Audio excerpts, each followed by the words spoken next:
Do I call the member for Strathfield? A pleasant surprise. Thank you, Madam Speaker. I rise to contribute to the debate on the Land Tax Bill to Rent Concessions Amendment Bill 2025. At its heart, this bill is about one of the most urgent challenges we face in New South Wales today, the housing crisis. For too many families, renting has been a game of musical chairs, constantly moving rising rents, no security. Bill to Rent offers a chance to stop the music and let people put down roots. In Strathfield, families tell me about the strain of renting. Parents uprooted every 12 months, children pulled from schools, elderly parents leaving the communities they've known for decades. Bill to Rent offers something different. These aren't just apartments, they're professionally managed homes designed for long-term living, with on-site services and the option of longer leases. For parents, that means stability for their kids. For older residents, it means peace of mind. For young professionals, it means quality housing close to work and transport. This bill makes the existing land tax concessions for build to rent permanent. That means because certainty drives because certainty drives investment. Every year, the concession was shrinking because it was due to expire in 2040. By making it permanent, we send a clear message: build to rent is here to stay. The bill provides a 50% reduction in land value for eligible new developments. It also exempts foreign investors from surcharges, but only when their capital goes into new building supply. I noted the contribution from the Greens calling this a tax break for developers. I think in this is a fundamental misunderstanding of the way this market is working. Because we want to diversify the housing supply, we need to encourage more developers to put their efforts into build-to-rent properties as opposed to build-to-sell. One of the barriers to build-to-rent currently is that build-to-rent builders and developers cannot claim the GST credits on the land costs or the construction costs, whereas build-to-sell developers can. That means that build-to-rent developers have to deal with a 10% GST leakage from their project economics. This land tax concession at least levels the playing field, making it more relatively attractive for a developer to engage in a build-to-rent project.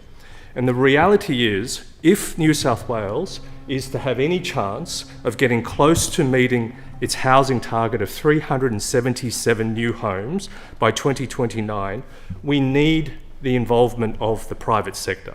Government cannot do it alone.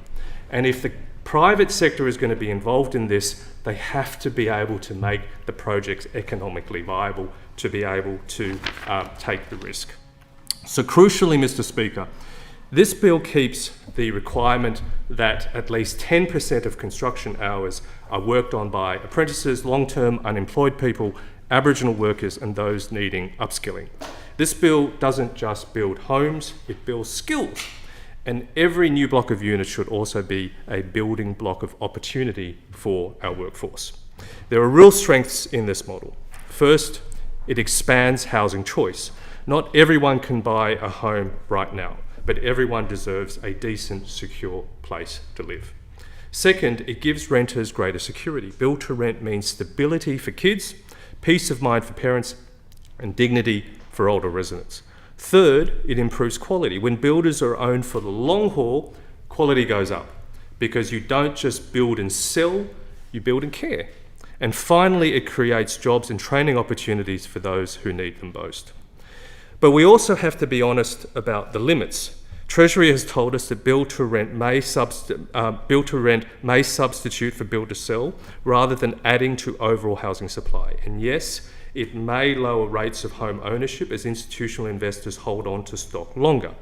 That's why this bill cannot be seen in isolation. It must sit alongside planning reforms, the pre-sale finance guarantee, our transport-oriented development program, and low and mid-rise housing policy, and measures to support first home buyers.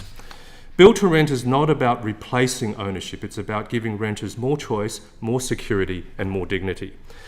And we must ensure it isn't just for the wealthy. In Strathfield, I hear from nurses, teachers, aged care workers, the people who keep our community going. They need access to affordable build-to-rent options too. What this bill represents is a step forward in reshaping the housing market. For too long, housing has been treated primarily as a vehicle for speculation. Build-to-rent is about shifting back to what matters: homes where people can live securely, with dignity, and with a sense of community. At the heart of the problem in our housing market is that housing has become no longer a place to live, but somebody's greatest wealth generator. Build-to-rent goes some way to breaking that pattern. In electorates like Strathfield, diverse, vibrant, and with a high proportion of renters, this matters deeply.